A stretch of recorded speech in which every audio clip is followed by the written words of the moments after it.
Assalamualaikum warahmatullahi wabarakatuh.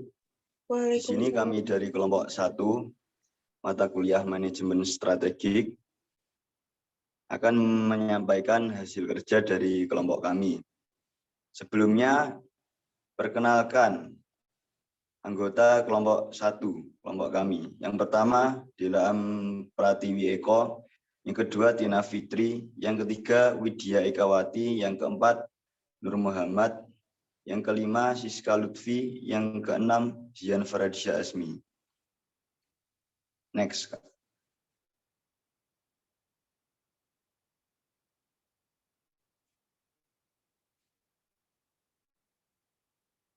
Kami akan menjelaskan bab 1, manajemen strategik, tentang komponen, mazhab, dan evolusi. Di antaranya 1, determinan tujuan perusahaan. Yang kedua, pengertian komponen manajemen strategik. Yang ketiga, mazhab dan paradoks dalam manajemen strategik. Yang keempat, tingkatan strategi. Yang kelima, pengembangan manajemen strategik. Yang keenam, manajemen strategik dahulu dan sekarang. Yang ketujuh, intensitas manajemen strategik. Yang kedelapan, praktek manajemen strategik di Indonesia, beberapa dugaan. Yang kesembilan, manfaat manajemen strategik. Yang ke-10, rangkuman. Next. Saya akan menjelaskan tentang konsep dan teknik analisis pada manajemen strategik digunakan sebagai alat bantu pengambilan keputusan manajerial. Manajemen strategik mampu mengurangi ketidakpastian dan kompleksitas bisnis serta memberikan perhatian pada faktor internal perusahaan, khususnya pada manajemen keuangan. Next. 1. Determinan tujuan perusahaan. Suatu perusahaan yang didirikan dengan berbagai tujuan pokok, antara lain yang pertama ada memperoleh laba, yang kedua meningkatkan harga saham, yang ketiga meninggikan volume penjualan, yang keempat ada mempertahankan keberlangsungan hidupnya.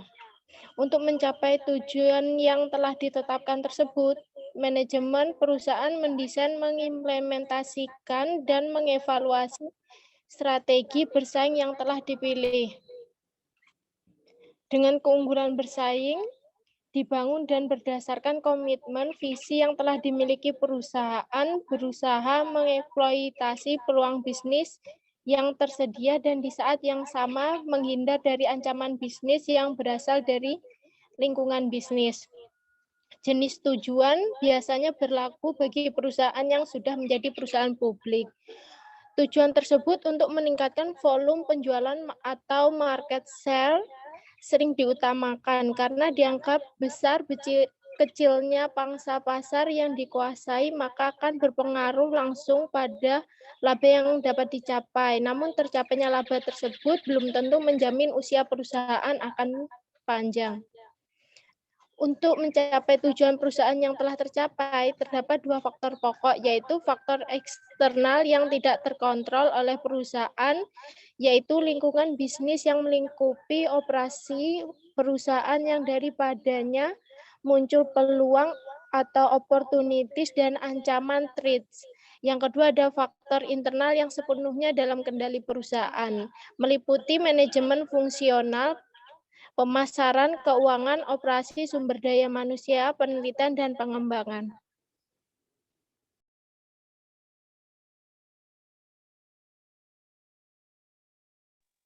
Selanjutnya yang kedua, pengertian dan komponen manajemen strategik. Manajemen strategik merupakan usaha manajerial untuk menumbuhkan kembangan kekuatan perusahaan untuk mengeksploitasi peluang bisnis guna mencapai tujuan perusahaan yang sudah ditetapkan sesuai dengan visi yang telah ditentukan.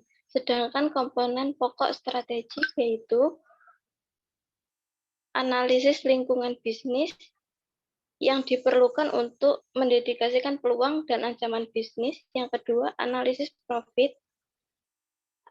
profil perusahaan untuk mendedikasi kekuatan dan kelemahan perusahaan. Yang ketiga, strategi bisnis untuk mencapai tujuan perusahaan dengan memperhatikan visi dan misi perusahaan. Komponen strategi bisnis dikerjakan sesuai dengan urutan pada fungsi pokok manajemen, yaitu perencanaan, implementasi, dan pengawasan. Strategi bisnis terdiri dari 3 proses yang saling berkaitan dan tidak terputus, yaitu proses perumusan, proses implementasi, dan proses pengawasan. Strategi serta memasukkan bagi proses perencanaan selanjutnya. Next. Yang ketiga, mazhab dan paradok dalam manajemen strategi.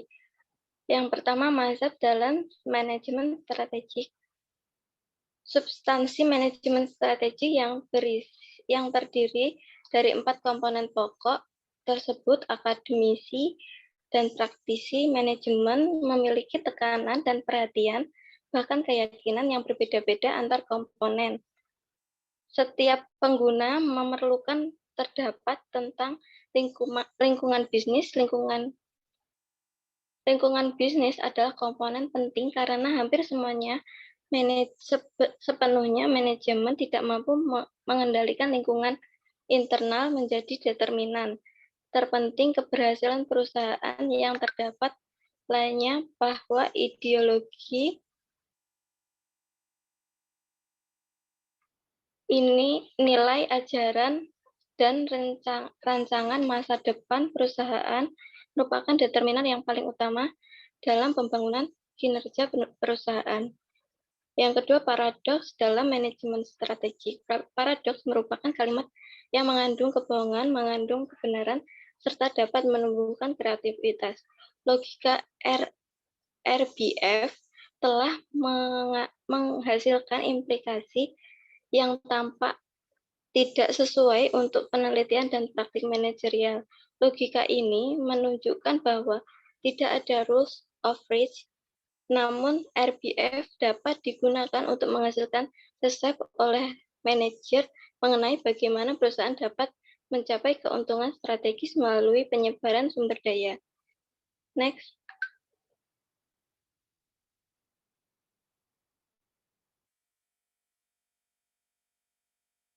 Teka-teki ini mencerminkan paradoks epistemologi RNV, sehingga berdasarkan ide Latox terdapat pada teka-teki dalam memajukan pengetahuan RBF, yaitu yang pertama, RBF mengalami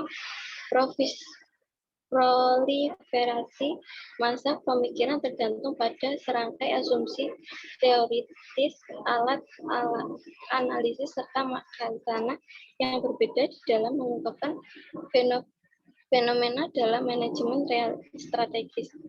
RNB menggunakan konstruksi yang tampak pada paradoks dan tautologi yang jelas dalam RBF untuk memperluas cakupan program penelitian di bidang ini. Latox pada tahun 1976 menunjukkan bagaimana sebuah sistem teoritis berkembang di kebenaran atau tautologi yang terbukti dengan sendirinya dapat dikembangkan dengan menerapkan asumsi baru, hipotesis tambahan, atau batas penerapan yang kontekstual.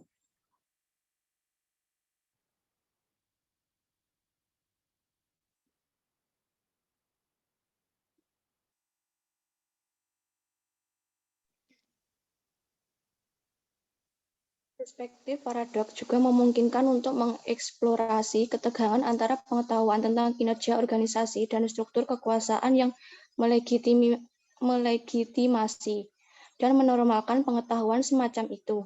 Kekuatan mereka yang memegang kendali menghasilkan pengetahuan tentang cara bertindak dan mendapatkan pengetahuan tentang bertindak normal, mereproduksi struktur kekuatan. Lanjut. 4. Tingkatan strategi. 1. Strategi korporat digunakan oleh perusahaan yang telah memiliki lebih dari satu unit bisnis, terdiversifikasi dalam banyak ragam usaha. 2. Strategi pada tingkatan unit bisnis menjelaskan tentang apa yang harus dilakukan oleh satu unit usaha strategis sebagai pembeda satu perusahaan tertentu dengan perusahaan lain melalui keunggulan harga atau kualitas.